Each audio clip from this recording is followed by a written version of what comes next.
Welcome back. In this episode, what we're going to do is we're going to go ahead and build an adjoining wall. So if you remember right, in our last episode, we went ahead and built this wall, put it in place, and now we're going to build another wall coming off of this at a right angle.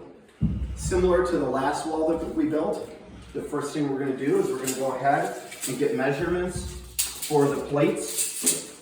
We already have the floor marked from before when we snapped the line. You can always go a little bit light on your measurements here as long as you're very close. And I'm coming up with 92 1/4.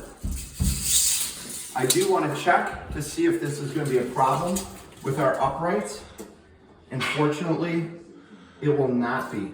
So we can go ahead and cut our top plate and our bottom plate the same way we did last time. Just cutting out a green treated 2x4 that has to go against the concrete and a regular 2x4 for our top plate. Now that we have our two plates cut, we're going to go ahead and lay them out again. Last time, on the last wall we made, if you remember right, we measured in 3.5 inches to place a receiving stud there. For this wall, because it's an adjoining wall, we will not need to do that. So we can start right from the end with our 16 on center. So again, we just go over. We're marking 3/4 inch with a crow's foot to either side of the 16. And then we go down to the 32nd.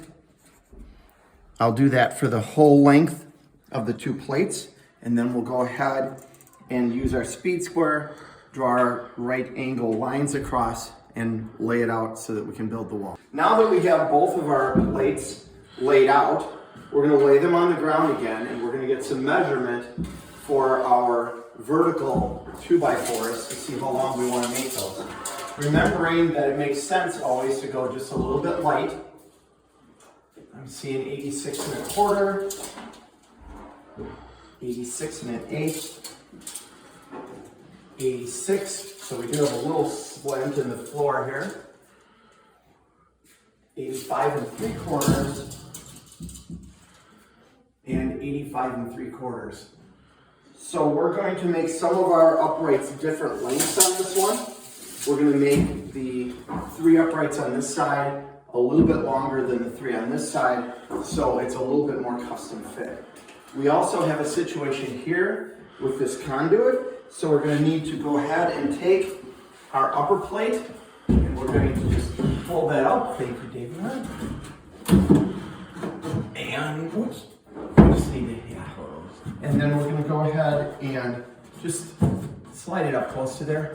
We're just going to mark that we need to take a small chunk out of there, and we probably are going to have to just trim just a tad bit off this just to make sure that that fits in there well. So we're going to go ahead now and cut our uprights, lay out our floor pieces and notch that, and then we're going to go ahead and build the wall. Now that we've built our adjoining wall on the floor, we're going to go ahead and put the wall up. This wall is a little bit different than the last one. The last one, if you remember right, we swung the bottom in. This one, because we have nothing on the ceiling to get in the way, we're going to put the base in first, and we're going to swing it up this way.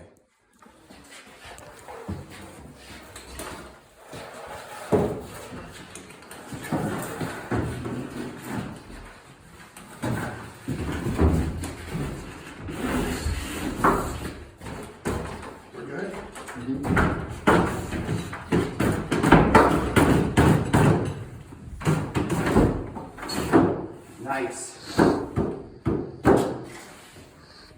All right, now what we can go ahead and do is we're going to go ahead and attach the base again using our concrete anchors.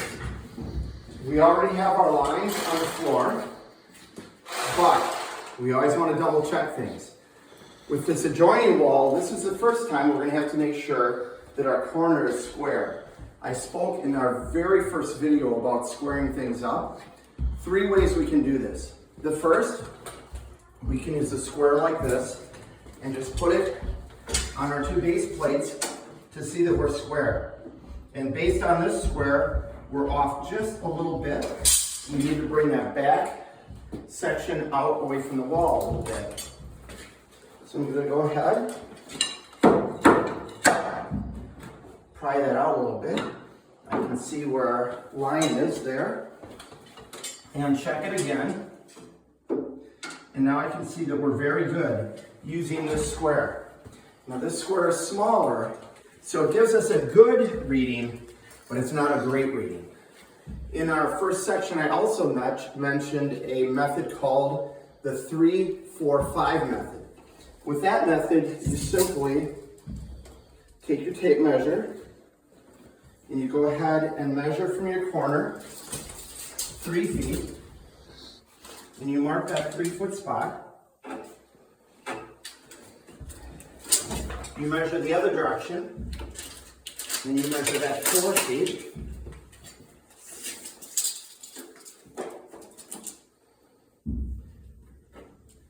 And if you're square, if somebody can go ahead and grab that, maybe you want to grab that.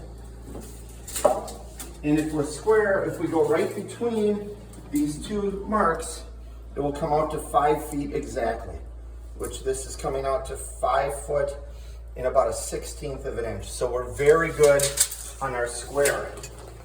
Using that method is nothing more than what you probably learned in 7th or 8th grade with the a squared plus b squared equals c squared.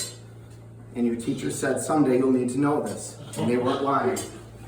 The most accurate way for us to go ahead and check the square is again to use our laser, and we just set our laser to measure 2 planes. We get it into the corner, we set it up so it's even with our first wall.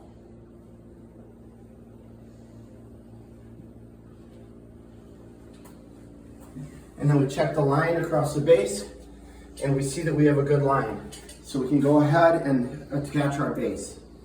Now that we've finished attaching the base plate to the floor, now we're going to attach our second wall to our first wall. This is where we have our receiving 2x4 that we put in on the first construction, and we can just nail right to that.